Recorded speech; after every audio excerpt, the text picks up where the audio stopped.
Hello everybody. Yeah, this is Professor Paul again, and as we've already seen the introduction to big data and data foundations, so let's look into this part of data quality and what are the challenges that we have in big data analytics as well as data science and sentiment analysis. So that's going to be the part of this lecture. Let's directly dive into this first part of data quality. Well, what is a data quality? A data quality is an essential characteristics that determines the reliability of data for making decisions. So how reliable is our data? How good is our data? For example, the raw data that we get from census or by any means might have some noise or disturbances, or in other words some ambiguity.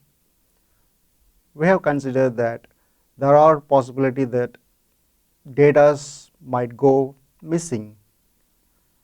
In the last class we have seen about 10 V's of big data, and among them there are some V's which focuses on the data quality issue, because there are data in doubt, veracity of data, right, ambiguity of data.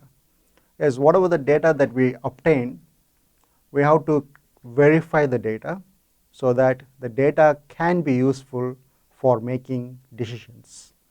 Is this data really reliable to make the right decisions? Can we really get some insight from these data?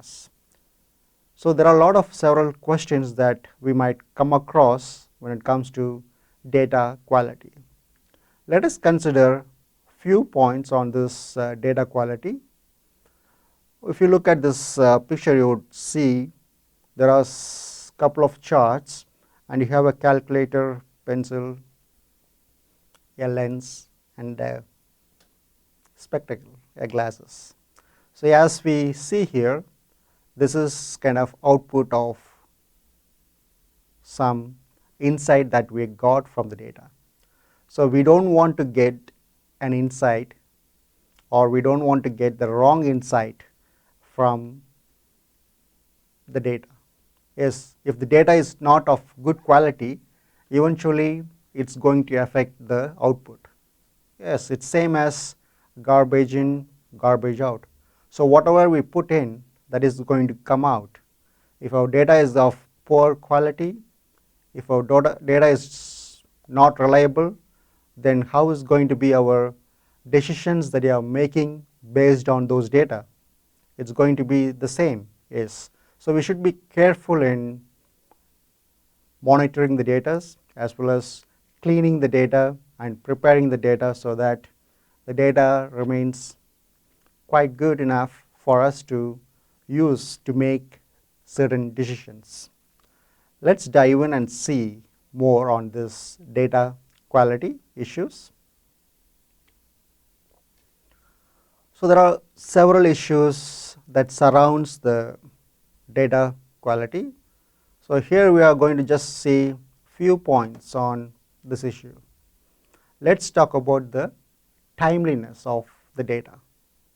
So the data are from different source. It can be from sensors, or it can be from your CCTV, or by other means you are measuring these data. So does data arrive on time? That's one issue. Suppose you are expecting data at a regular interval, and if the data does not arrive on time, we can't make a certain decisions based on the data. We can't make assumptions either. So does it mean like we are going to make some predictions based on the missing data? We are not talking about the missing data issue here. We are talking about the integrity of the data. Is it going to be on time? Does it meet a refreshing schedule, as I told you, at a regular interval or the expected time? Does it meet the requirements for time interval for collection to processing to analysis. There are a lot of stages of big data. We will see one by one in the coming lectures. So in short, what I like to say is that when you get the raw data, and these data has to be explored first for some preliminary analysis, and then we have to do certain pre-processing.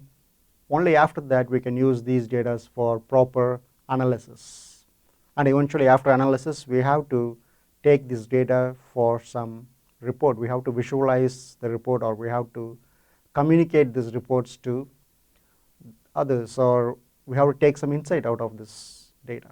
Yes, the data goes through a long process, and does it meet the time interval from collection to processing to analysis?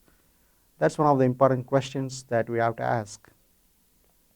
Then comes the readability of the data. Is the content and format easy to understand? Yes, that's another issue. Most of the raw data that we have is so-called unstructured data, or in some cases semi-structured data. If it is structured data, it's quite easy for us to understand. But when it comes to an unstructured data, it's quite hard for us to clearly clarify certain things. Yes, so for us this question comes in. Can we clearly follow what is the numerics values or the images or whatever values that we get from the sensor? Does it make sense to us? Can we come to a format that could be understandable? So when I say structured and unstructured data, it's like you have all the informations or labels for certain data. If you have, then we call it as a structured data. If you don't have those informations, then it is an unstructured data. So in reality, more than 85% to 90% of all the data that we are collecting for our analysis purpose, it's unstructured. So this question of readability is a big issue. Then comes the authorization. Does using the data require certain rights or permissions, and what limitations are there? Actually, certain data that we collect, if suppose we are taking from other sources, then we have to get the right permission. And in some cases, these data are encrypted. And if that's encrypted, can we decrypt it? Or do we have rights to decrypt those data? Or in other words, what other limitations do we have? So these are some of the other issues, like authorization that we have to get to use those data is another essential part. So these days we do have many open data available for our analysis, but still there are cases in which we have to get the right permissions to use the data. Structure. Do you have the technology to transfer unstructured data into structured data? I have just mentioned the difference between the structured and unstructured data. So the question comes here, because in order to understand this data, we have to do certain the so-called processing or pre-processing. So once you do this processing, you can in fact convert an unstructured data, or in other words, transform this unstructured data into a structured data. But the question here is, do we have the technology? So unless you understand some background about this unstructured data, if you don't have a domain knowledge, you can't come up with a way to map these data, or you don't know the way to actually model these data so that it can be structured. Yes, that's a big issue as well. Then comes this credibility. What is your confidence in this data? Yeah. So this question of confidence, again, if you have the domain knowledge of the data, it would be better, it would be easy to answer this question.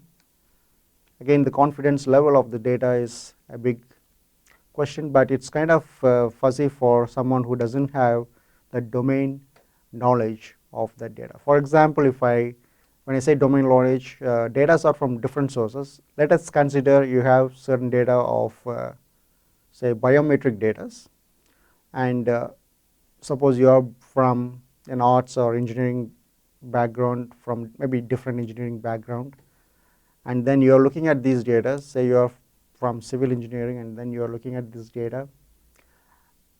Maybe you are not familiar with this data, and then you don't have any comments about these data either.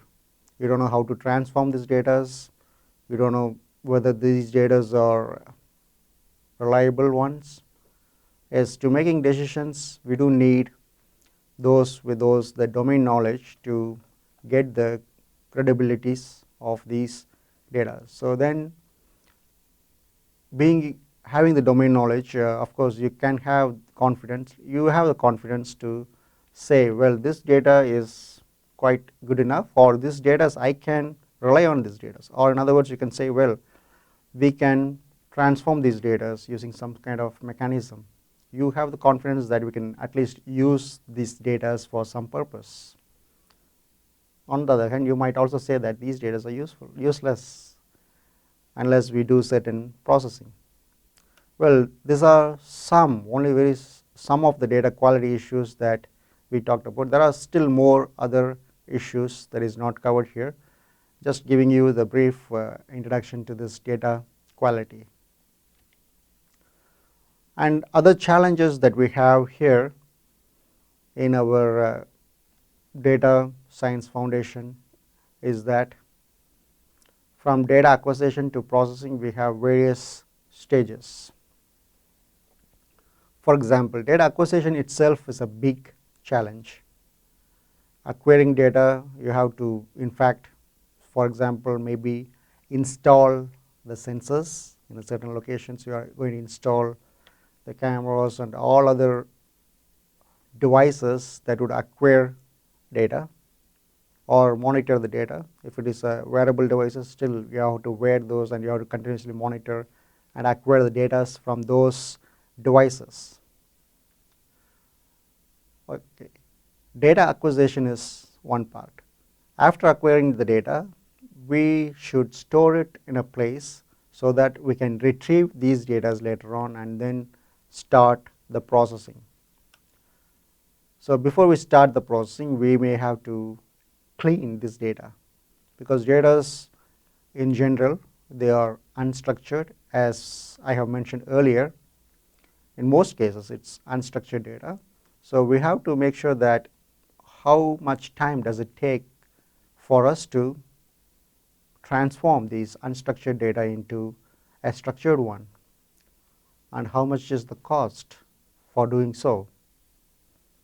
The cost and time of processing, of acquiring the data, storing the data, retrieving, cleaning the data, and processing such unstructured data can add up to quite an investment even before we start to reap the value from this process. Yes.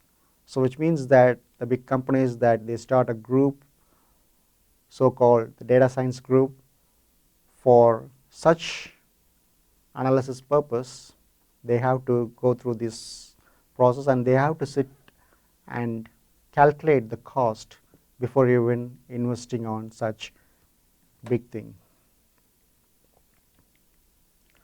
Okay, so today the data is everywhere, and these data are used to personalized marketing.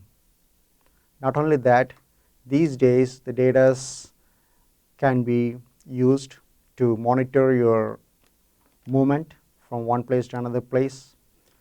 Monitor, say for example, you are trying to talk about, say, an issue like TB or tuberculosis, or say for example diabetes. then if you are continuously searching some issues on this, and most probably there are machine learning algorithms, they are performed on your search, and they can predict, like either you or some of your close acquaintance might have a diabetes.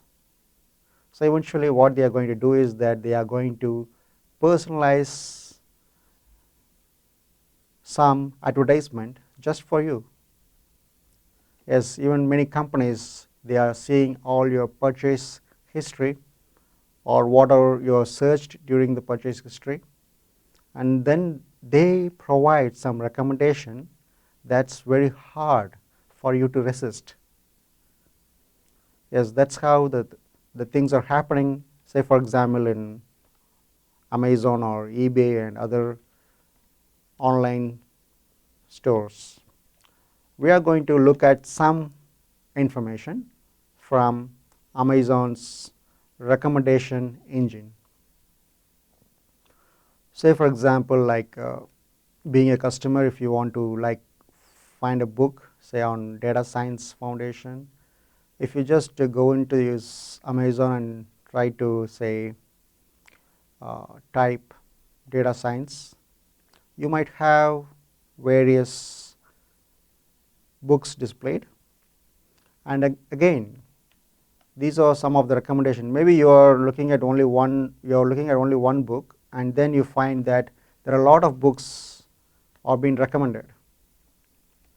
So that this recommendation engine has a pattern, and this actually features certain products that is close enough for your search. Well, you might have shopped in Amazon and you might be familiar with such recommendations. Not only Amazon, even in other online stores we have similar recommendations. Let's talk about this recommendation more. Okay, if you look at these data science books that's been displayed, you can also notice that they have their price, as well as it mentions whether they have paperback or hardcover.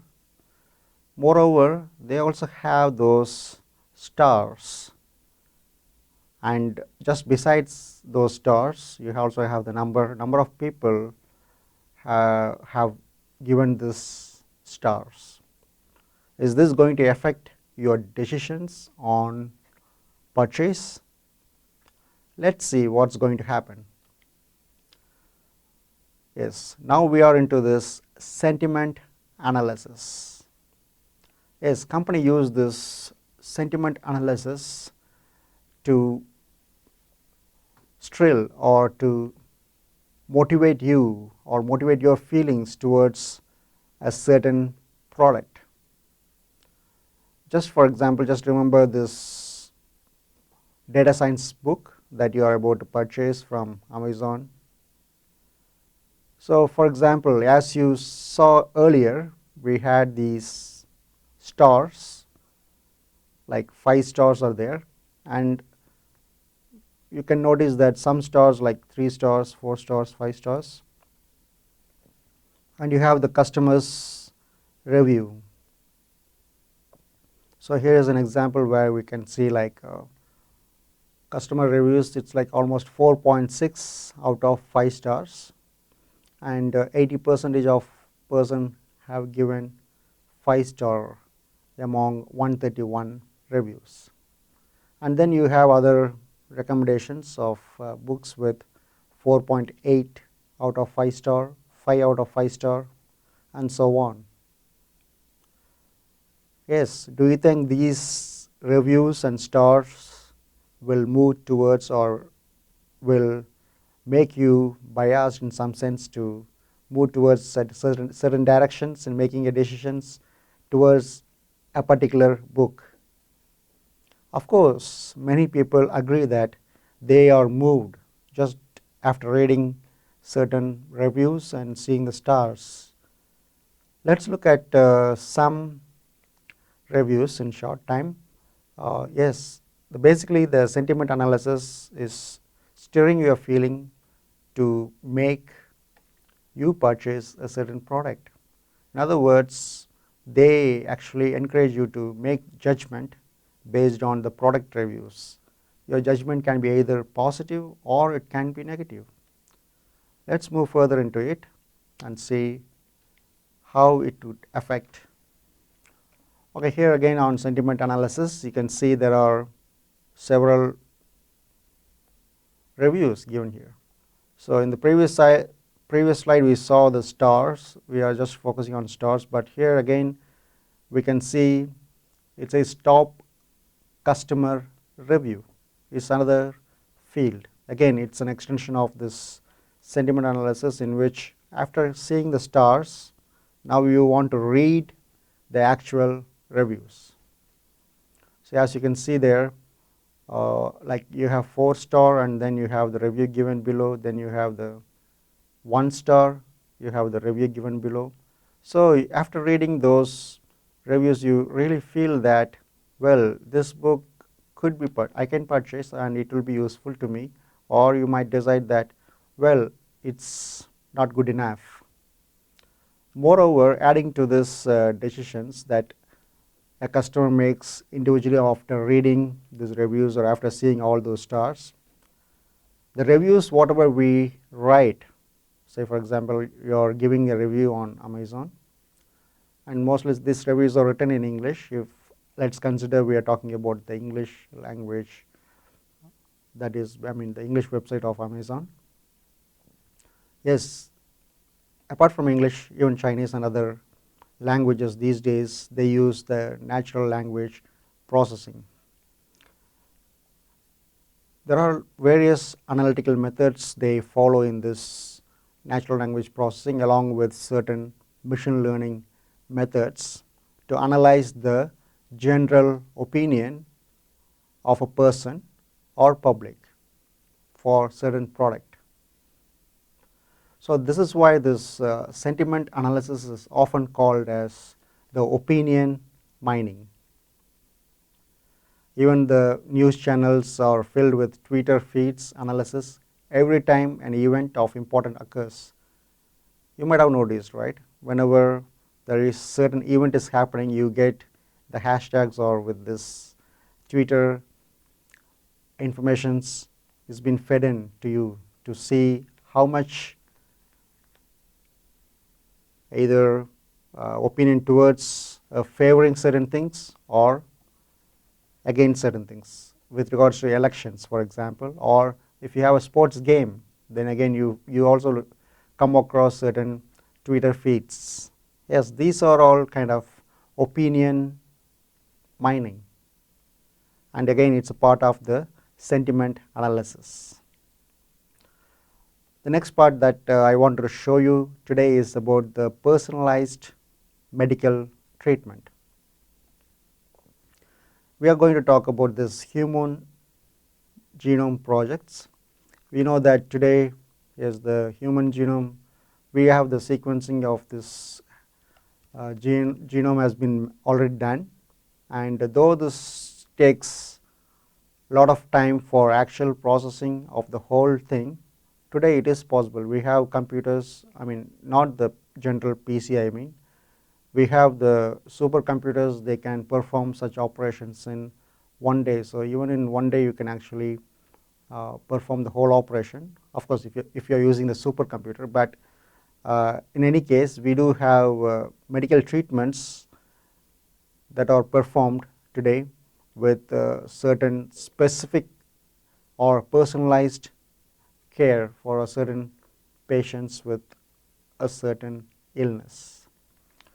Yes, say for example a patient is suffering from certain disease, and he is consulting the doctor, and now the doctor is taking the individual treatment.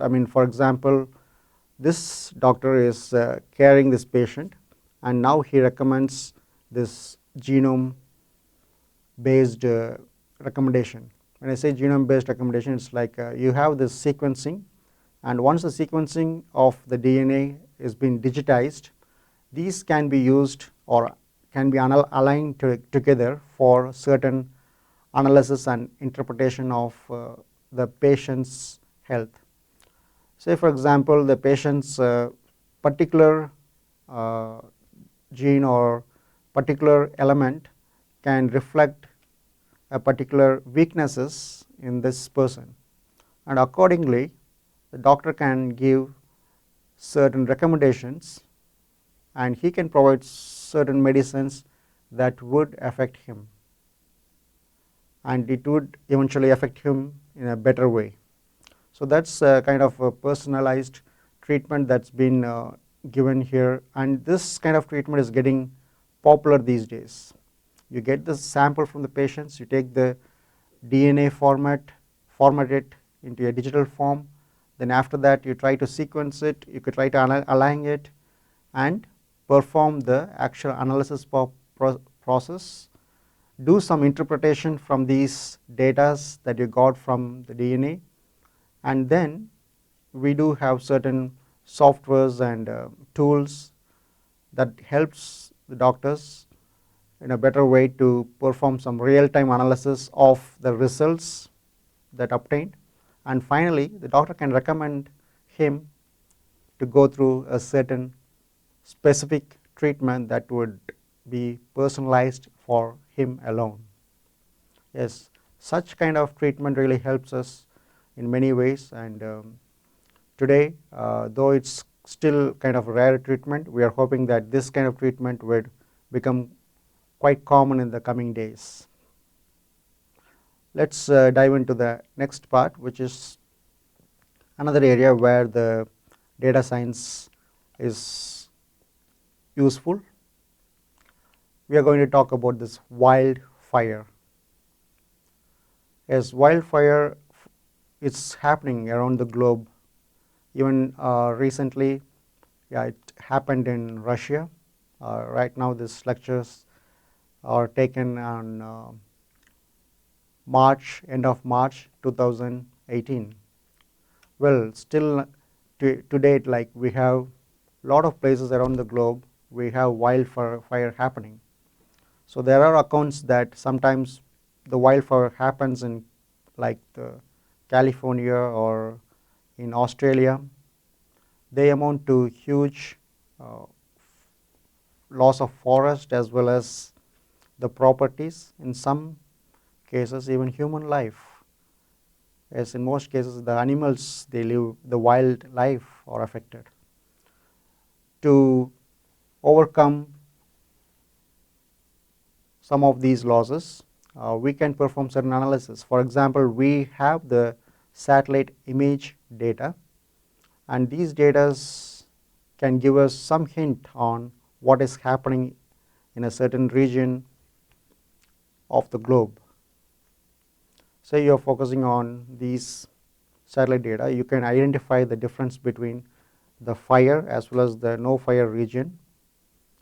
Yes, that doesn't give a detailed information, but you do get a rough estimate that okay, fire has started in this region. And then we do have the research centers or the fire stations that are located near, say for example, that forest, maybe not near, maybe it could be quite far, but still sometime we do have some sensors that are placed inside the forest itself. So those sensors can also give us some information. So we got the satellite information, we have this information from the sensors, and right now we can make certain decisions. Say for example, you know the exact location of the fire, and probably you might also get the heat level in that region from these sensors. But apart from that, you don't know exactly what is going on. Say for example, if you get more information from the people who are near that fire, wildfire.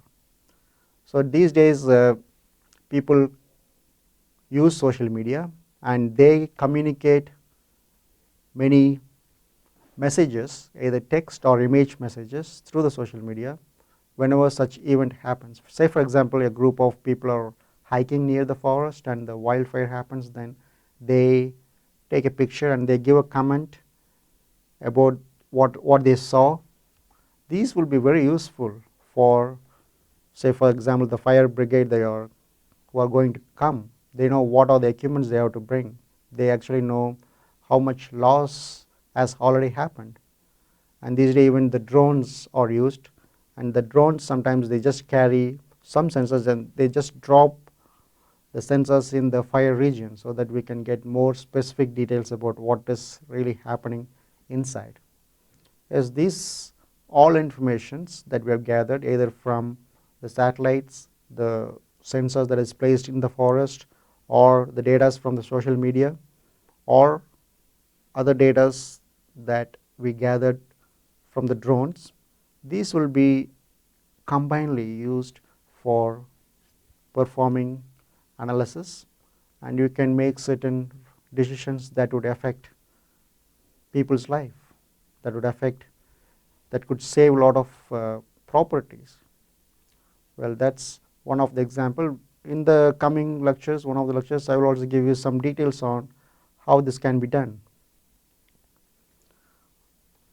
And we have this part, the rare event.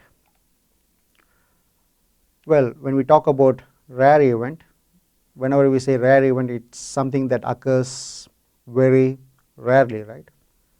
Yes, the key observation is that even if the data is random, then with enough data, you will still observe a large number of events. That is the objective. Though the event that happens at less frequency, this would be occurring again if you have really large number of rare events. For example, let me give this example, like consider earthquake. So how often the earthquake occurs in a year? Well, it depends upon the region you are living. Anyway, suppose you say that maybe once in a year or once in 5 years. How about the earthquake happens in 50 years? If it's once in 5 years, then in 50 years, maybe you could say like 5 to up 10 times. Well, how about in 100 years? How about in 1000 years? So as the number of years increases, the rare event that occurs also increases. Yes, we are talking about this hypothetical event that have the potential significant impact, because rare events are the ones they are going to have a significant impact. We are talking about tsunamis, we are talking about earthquake. Yes, they are rare events, but they can have a significant effect. So to understand this, let's look at this part here. Say for example, you have a coin and you toss the coin 10 times and consider that you want this coin to turn 10 heads. What is the chance? Yes, the chances are very less, right? You are tossing a coin 10 times and you want the coin to turn 10 times head. The probability is very less. So however, if you perform this experiment lots of time, then the probability that the event would occur would eventually increase. So that's what shown here, as you could say, considering this coin toss. So for example, if you repeat the experiment 10,000 times, then the expected number of times you see 10 heads is like 10,000 over 1024, which is approximately 10. If you repeat this experiment a billion times, you would expect to see 10 heads approximately 1 million times. So this phenomena occurs in big data, because we are talking about huge amount of data, which means that the rare event that's supposed to happen is also quite high, as we have huge amount of data. So let's consider this example of face recognition. So for example, you are looking at a criminal, you are looking at a criminal face, suppose, and then you want to identify the difference between a criminal and a normal citizen. Say for example, you have this face recognition system in the airport, and these passengers, they are passing by these cameras or automatically detecting whether they are a criminal or not. Well, suppose if this face recognition system has an error of 0.01%, even if it has a error of 0.01%, so there are chances that a normal citizen to be identified as a criminal. We do have chances, as we have millions of people passing by this camera. A normal citizen might be falsely recognized as a criminal. Yes, there are chances, right? And as you have many people being recognized as criminal who are not actually a criminal, in fact they are all passing through this face recognition system. It doesn't happen like in 10 people or 100 people. When we talk about millions of people, yes, in millions of people we have hundreds of false recognition might happen. At the same time, when you have millions of people pass by, there are chances that the actual criminal would also come in, and he might be turned as a false criminal. We have like the actual citizens who are passing by the camera, and you come to know that they have been falsely identified as criminal. And since you already have many people identified falsely, and when now you have the right criminal comes in, and now you are wondering whether he is really a criminal or the camera is detecting falsely. Well, that's another question that we have to think about when it comes to this rare event. So, well, today we have saw some instructions about data quality, sentiment analysis, as well as some of the information on wildfire and these rare events. So that's all we have for today, and I hope to see you next time. Have a nice time. Let's meet again in the next lecture. Goodbye.